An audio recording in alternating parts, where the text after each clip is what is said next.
गुजरात के पास एक शहर है नाडियाड। 31 अक्टूबर 1875 को यहाँ जन्म हुआ वल्लभ भाई पटेल का एक रईस परिवार में। 16 वर्ष की उम्र में शादी हो गई। उसके बाद उन्होंने मैट्रिक की परीक्षा पास की। ये वो जमाना था जब लोगों की शादी पहले हो जाती थी और पढ़ाई वो बाद में करते थे। बाद में उच्च शिक्षा हासिल करने के लिए वो लंदन गए और वहां से उन्होंने बैरिस्ट्री पास की। आकर अहमदाबाद में वकालत करने लगे। वकालत उनकी कुछ ऐसी थी कि जहां जाते धाक जमा देते थे। तो आइए जानते हैं कि वल्लभ भाई पटेल ने क्या क्या किया। बात 1918 की है। गुजरात का खेड़ा प्रांत जबरदस्त सूखे की चपेट में था। किसानों ने सरकार से कर में छूट की मांग की, जो कि सरकार ने नहीं सुनी। वल्लभ भाई पटेल के नेतृत्व में किसानों ने आंदोलन शुरू किया और अपनी बात को तर्क संगत तरीके से सरकार के सामने रखा। सरकार को किसानों की बात मानने के लिए विवश होना पड़ा और कर में छूट उन्हें मिल गई। दूसरा बड़ा किस्सा है 1928 का, जब सरकार ने किसानों की लगान में 30% की वृद्धि कर दी। वल्लभ भाई पटेल ने इसका विरोध करते हुए किसानों का नेतृत्व किया और बारडोली सत्याग्रह शुरू किया। इस सत्याग्रह को कुचलने के लिए सरकार ने कठोर कदम तो उठाए, लेकिन एक बार फिर वल्लभ भाई पटेल के सही तरीकों और तर्क संगत तरीकों के सामने सरकार को विवश होना पड़ा झुकने के लिए। राजस्व अधिकारियों ने पूरे मामले की जांच की और किसानों की कर में 22% की कटौती कर दी गई। उनका लगान सिर्फ 6.03% रह गया, जो कि एक बड़ी विजय थी। इसके बाद बारडोली के किसानों ने वल्लभ भाई पटेल को सरदार की उपाधि से नवाजा। यूं तो प्रधानमंत्री के उम्मीदवार के रूप में ज्यादातर कांग्रेस समितियां वल्लभ भाई पटेल के पक्ष में थीं, लेकिन हमारे राष्ट्रपिता महात्मा गांधी की इच्छा का आदर करते हुए वल्लभ भाई पटेल ने खुद को इस रेस से दूर रखा।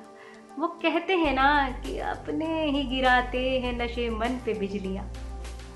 तो आजादी के बाद वल्लभ भाई पटेल बने भारत के उप प्रधानमंत्री और उन्हें कार्यभार दिया गया गृह मंत्री का भी। उस समय भारत में 562 छोटी छोटी रियासतें मतलब आजाद राजा थे, जो कि भारत का 40% क्षेत्रफल कवर करती थी। इन राजाओं को भारत में मिलाने का बड़ा काम वल्लभ भाई पटेल ने शुरू किया। इन राजाओं से बातचीत करके भारत में विलय के फायदे समझाकर बिना किसी खून खराबे के ज्यादातर राजाओं को उन्होंने भारत में मिला लिया। सिर्फ 3 रियासतों को छोड़कर, जूनागढ़, हैदराबाद स्टेट और जम्मू कश्मीर। जूनागढ़ की रियासत गुजरात में एक छोटी सी रियासत थी जो चारों तरफ से भारत भूमि से घिरी हुई थी, मतलब ये पाकिस्तान से जुड़ी नहीं थी। बावजूद इसके 15 अगस्त 1947 को जूनागढ़ के नवाब ने खुद को पाकिस्तान में मिलाने की विलय की घोषणा कर दी, जिसका विरोध खुद जूनागढ़ की जनता ने शुरू कर दिया। जिसको देखते हुए गृह मंत्री वल्लभ भाई पटेल ने जूनागढ़ में अपनी सेना भेजी। जूनागढ़ को भारत में मिला लिया। नवाब भागकर पाकिस्तान चला गया। हैदराबाद स्टेट सबसे बड़ी रियासत थी, मगर यहाँ के निजाम ने भी अपनी सेना को बढ़ाना शुरू कर दिया। बड़ी मात्रा में वो हथियार आयात करने लगा, जो कि गृह मंत्री के लिए चिंता का विषय था।